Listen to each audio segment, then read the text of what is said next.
Komið sælar, kæru steingeitur. Ég ætla að kíkja á fyrstu vikuna í ágúst fyrir ykkur. Sjá hvort að hún fær ykkur jákvæð skilaboð. Við byrjum hérna á þemaspili fyrir vikuna. Ups. Ef þið viljið fá persónulegan lestur frá mér, þá hafið bara samband við mig á Messenger og við finnum eitthvað út af því. Kæru steingeitur, þemaspilið ykkar. Það er drekinn að uppgötva fjársjóð. Undir yfirborðinu leynist mikill fjársjóður eða miklir dýrgripir. Það er eitthvað sem að kemur til ykkar þessa vikuna sem að þið eftir að uppgötva. Fjársjóðar geta verið margs konar. Þeir þurfa ekki endilega að vera í formi peninga eða dýrgripa. Það getur verið fjársjóður eða góðan vin. Það getur verið fjársjóður að hafa nóg að bíta brenna. Allskyns fjársjóður, bara það sem ykkur finnst vera fjársjóður. Það er eitthvað gott að koma til ykkar þessa vikuna. Mikið í glöð að heyra það. Ok, þá er það vikan. Kjarni vikunar, kjarni málsins er 9 í sverðum.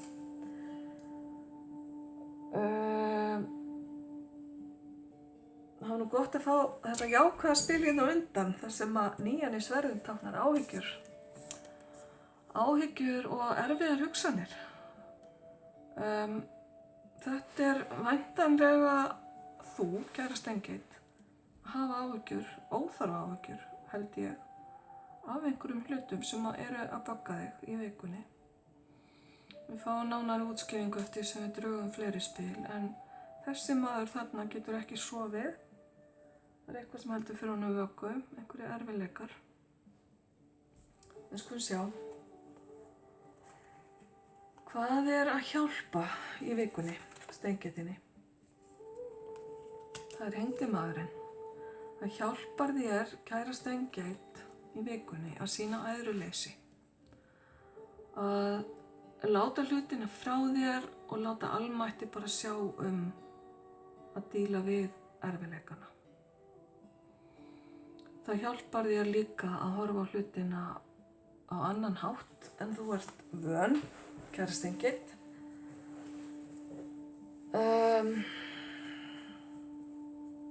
Mér sýnir steingeitin vera að glíma við eitthvað sem að er búið að vera að plaga í einhver tíma, en vonandi finnurðu lausnina í þessari viku. Það sem hindrar og gerir hlutina kannski erfiðari, það er að horfa of mikið til fortíðar. Að vera með eftirsjá, vera með að tala sjálfa þig niður fyrir það sem gerðist eða það sem þú gerðir ekki. Það er ekki að hjálpa. Þá er betra að snúa sér frekar fram á við og horfa á það sem að þú hefur og það sem á eftir að koma. Þannig að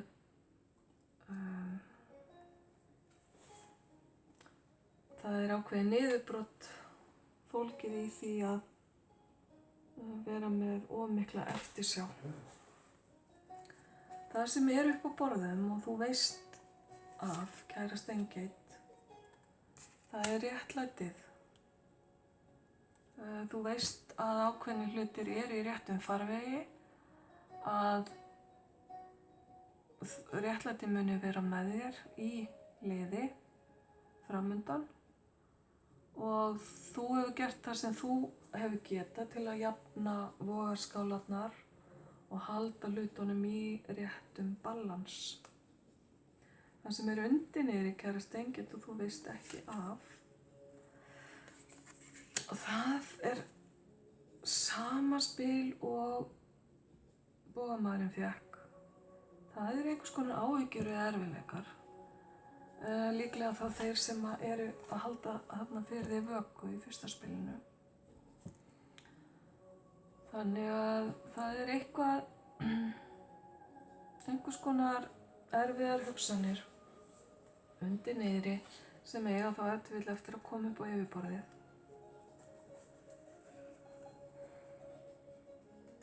Það sem er búið að gerast undanfarinn að þessu,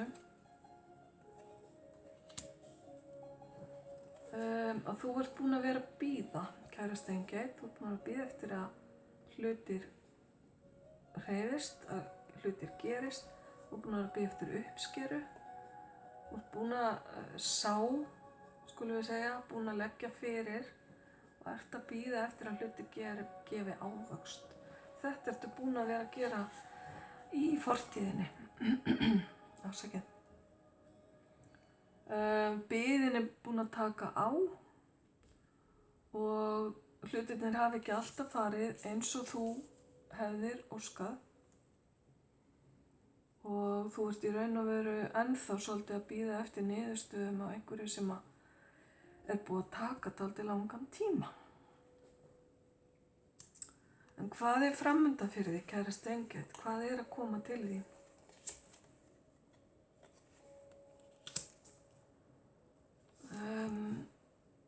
Það sem þú ert að fara að átta þig á næstunni er að stundum þarftu bara að segja skili við ákveðna hluti, sleppa þeim og láta almættið þá. Svipað og kom hérna í hengdamanninum, að skilja við erfiða tilfinningar og láta þær ekki endalaust bögga þig. Þessi er ákveðin í því að stíga um borð í skipið og fara og finna hamingjuna annars staðar. Á annarri strönd, öðru landi, í öðrum firði, hvað sem að það táknar fyrir þér. Það er eitthvað sem að þú ert ekki ánægður með akkurat núna. Átt eftir að sjá það að það borgar sig ekki að hanga of lengi í því. Þú í stöðunni, kæra Steingerður, bara hvernig þú ert þessa vikuna. Ok, jákvæð tilfinningaleg líðan. Þú gæti verið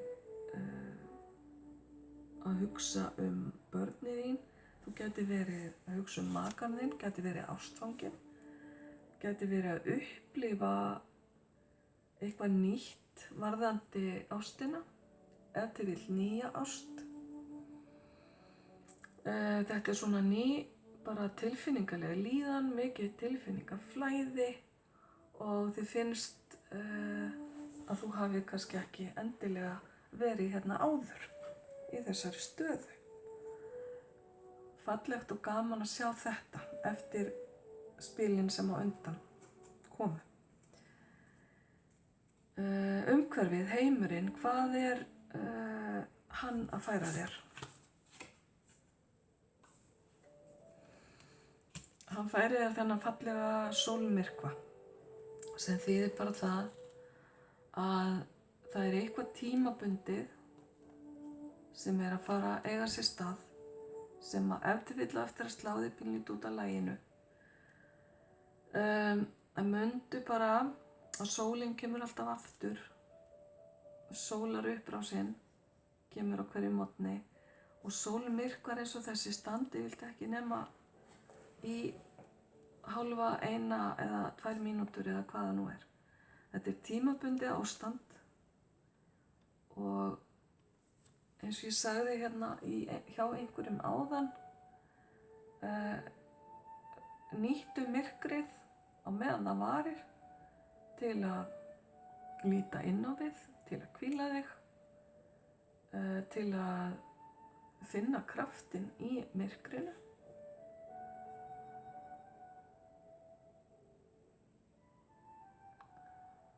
og mundu öll él birtir upp síðir. Það engin ástæða til að fara í panikk. Ok. Niðurstaðan eins og þú myndi vilja hafa hana. Það sem þú vonast til að gerist. Þú vilt að óskir þínar rætist. Það er bara svo einfalt, kærast engill. Þú vilt að vonir þínar verði að veruleika og þú vilt að almætti sé með þér í því sem þú gerir. Fallegar hugsanir, fallegar tilfinningar. Þannig að erfiðleikarnir sem á undan eru gengnir og áhyggjurnar sem að koma upp hérna eru vissulega að taka sinn toll af þér og þú ert í raun og veru að láta þig dreyma að því fari að linna og hlutinni fari í betri farveg. Við skulum sjá hver niðurstaðan líklega verður. Þarf ekki að vera endilega það sem þú óskar þér.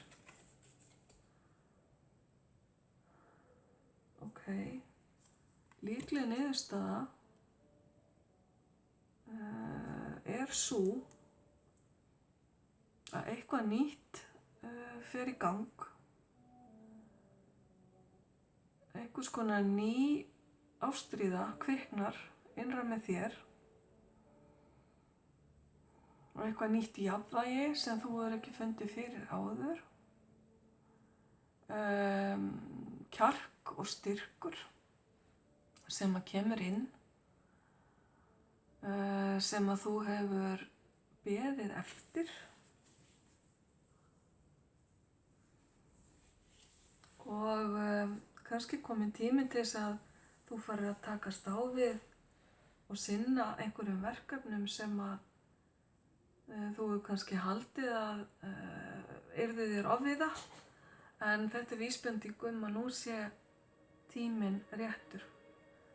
Þannig að vertu opinn fyrir öllu nýju sem að kemur, kærast engill. Kannski ertu að fara í samstarf við aðra manneskju ef þú hefur verið lengi ein, kærast engill. Ég veit ekki hvort þú tekur eftir því, en spilin þín sýna þig eina. Hér er ein manneskja á öllum spilunum nema þessu þar sem að sólmyrkvinn er, sem segir mér svolítið þína stöðu.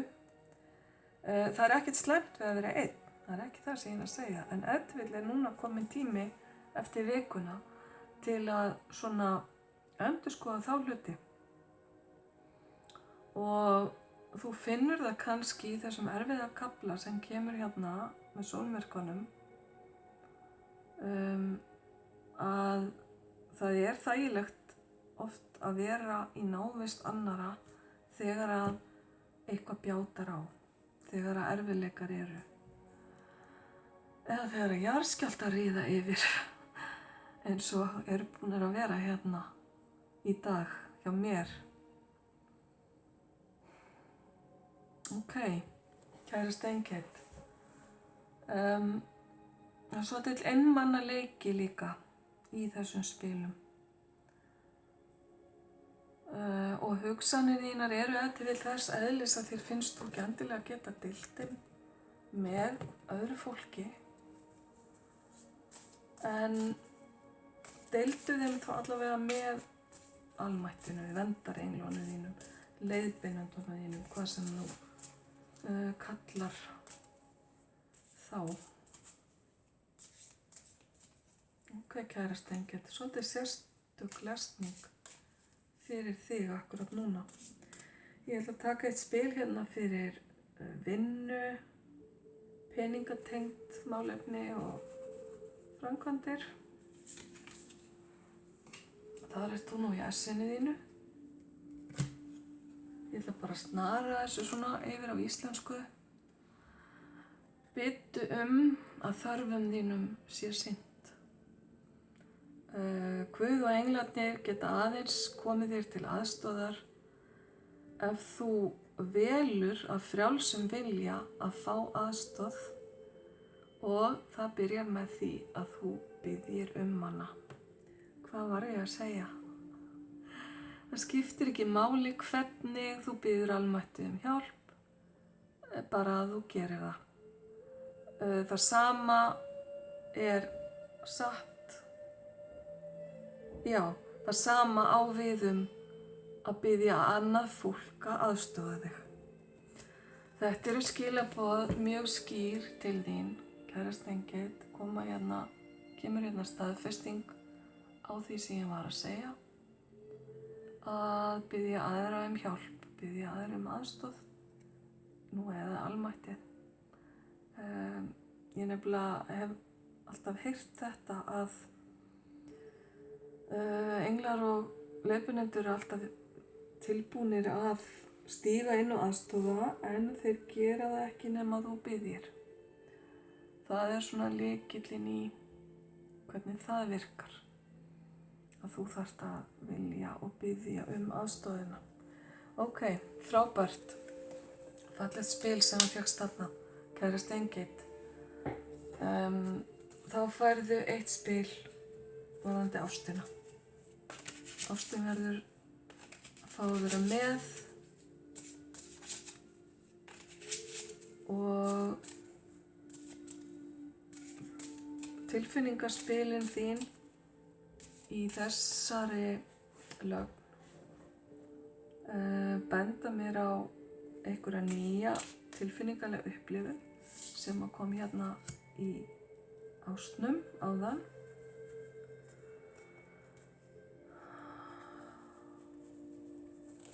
Og þetta spil segir mér og þér að það er betra að hafa elskað og misst en að hafa aldrei elskað. Þetta eru gömul sannindi og ný og geta hljómað